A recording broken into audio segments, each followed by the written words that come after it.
Hello, मैं संदीप कुमार और आप देखना शुरू कर चुके हैं साइंटिफिक लर्निंग स्कूल। आज इस वीडियो में शुरू करेंगे हम लोग क्लास 10th साइंस का chapter 1 that is chemical reactions and equations. हमारे आसपास जो भी चीज़ें हैं, जो भी चेंजेज हो रहे हैं, उसको हम लोग दो पार्ट में क्लासीफाई कर सकते हैं, physical change and chemical change.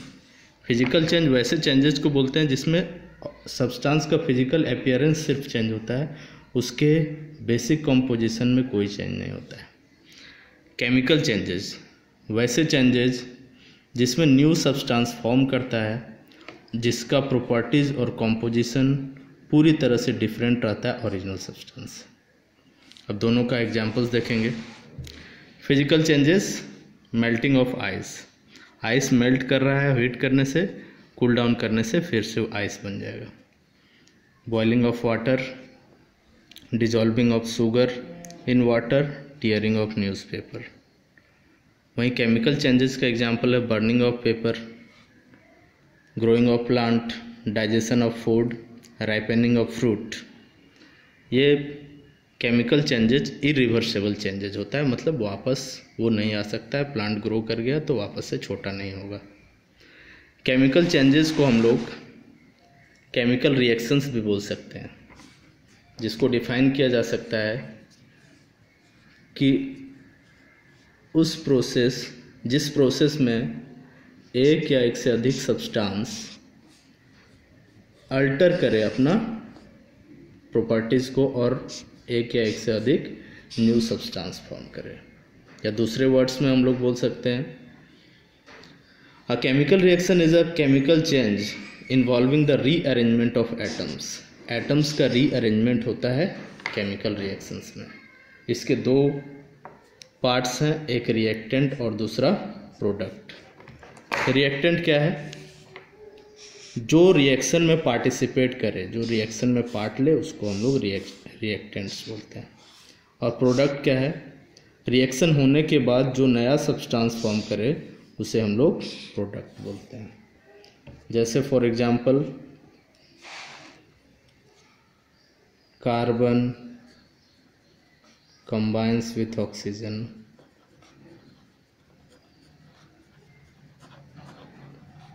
to give carbon dioxide. Short में लिखें हम, कार्बन ऑक्सीजन के साथ मिला और कार्बन डाइऑक्साइड बनाया। इसमें कार्बन और ऑक्सीजन दोनों क्या है?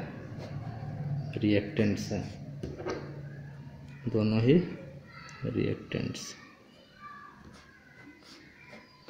और कार्बन डाइऑक्साइड क्या है? Carbon dioxide product.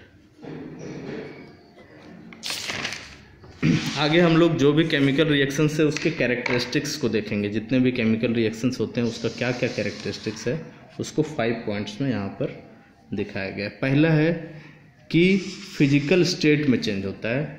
Normally physical state में चेंज होता है, कुछ रिएक्शंस में फिजिकल स्टेट में चेंजेस नहीं भी हो सकता है। यहाँ पर एग्जांपल है, मैग्नीशियम रिबन को बर्न किया जा रहा है, डेजलिंग वाइट लाइट के साथ ये बर्न करता है, और ये इसका फिजिकल स्टेट मैग्नीशियम का क्या है? सॉलिड रिबन के फॉर्म में होता है।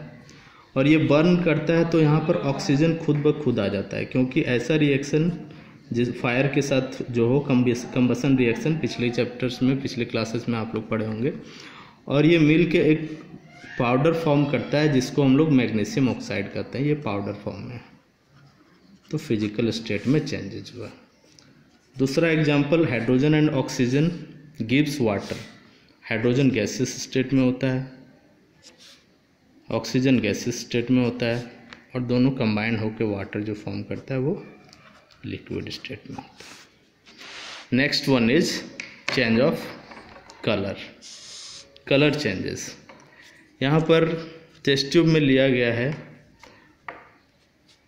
कॉपर सल्फेट पेंटाहाइड्रेट, जिसको ब्लू विट्रल भी बोलते हैं, जो ब्लू कलर का होता है। उसको अगर हीट किया जाए तो इसका कलर ब्लू से चेंज होके वाइट हो जाएगा। इसमें से वाटर के मॉलिक्यूल्स हट जाएंगे। वैसे तो ये फिजिकल चेंज ही है, क्योंकि कलर चेंज हो रहा है। जब ये ब्लू से वाइट हो रहा है, इसमें फिर से वाटर पोर करेंगे तो इसका कलर फिर से ब्लू हो जाएगा। कुछ टाइम के बाद जब इसको हीट करते हैं तो ब्लू से जब वाटर इवेपोरेट हो जाता है, वाटर मॉलिक्यूल्स हट जाता है तो उसका कलर वाइट हो जाता है। लेकिन कुछ ऐसा रिएक्शंस है जो केमिकल चेंजेज है ये रिवर्सिबल है, क्योंकि इसको वापस हम लोग पा सकते हैं। रिवर्सिबल के लिए ये साइन दिया जाता है जो बाद में हम लोग देखेंगे।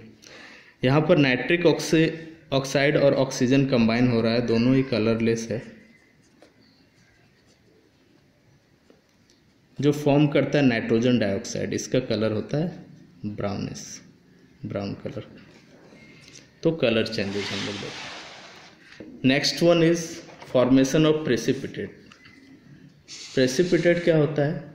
वैसा सब्सटेंस जो किसी रिएक्शन में, जब हम लोग किसी लिक्विड में, एक लिक्विड में दूसरे लिक्विड को मिलाते हैं तो इन दोनों को मिलाया जा रहा है। यहाँ पर ये है पोटेशियम आयोडाइड का aqueous solution and this one is lead nitrate का एक्वस सॉल्यूशन। दोनों ही सॉल्यूबल होता है वाटर में।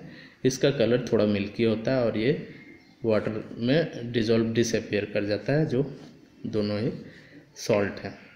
अब ये दोनों को मिलाया जाएगा। दोनों में से किसी का भी किसी कंटेनर में मिक्स कर सकते हैं। मिक्स करने के थोड़ी देर के बाद सेटल डाउन होने देंगे। आफ्टर 1 आवर हम लोग क्या देखेंगे कि यहाँ पर नीचे में सेटल डाउन एक सॉलिड पार्टिकल येलो कलर का सेटल डाउन हो जाएगा, दैट इज़ लेड नाइट्रेट और लेड आयोडाइड, और यहाँ पर पोटासियम नाइट्रेट ऊपर में फ्लोट कर रहा है। ये नीचे जो सेटल डाउन हो गया है, इसी को हम लोग प्रेसिपिटेट बोलते हैं। तो प्रेसिपिटेट का फॉर्मेशन भी हो सकता है किसी भी रिएक्शन में। Next one is evolution of gas. Gas का इवॉल्व होना।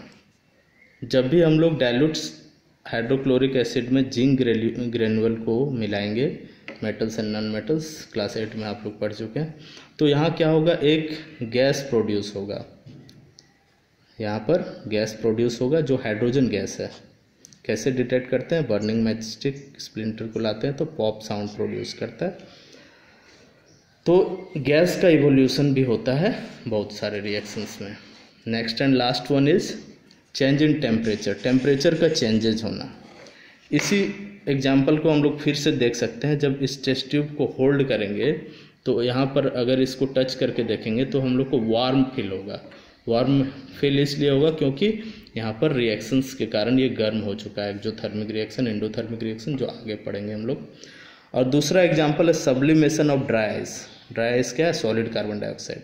ये जब सॉलिड कार्बन डाइऑक्साइड जैसे ही कंटेनर से बाहर आता है तो वो गैसेस में चेंज कर जाता है, हीट को एब्जॉर्ब करता है। तो चेंज इन टेम्परेचर होगा और दूसरा आपका कि एक कंटेनर हीट होगा। Thank you. Subscribe my channel. We will see the next part of video soon.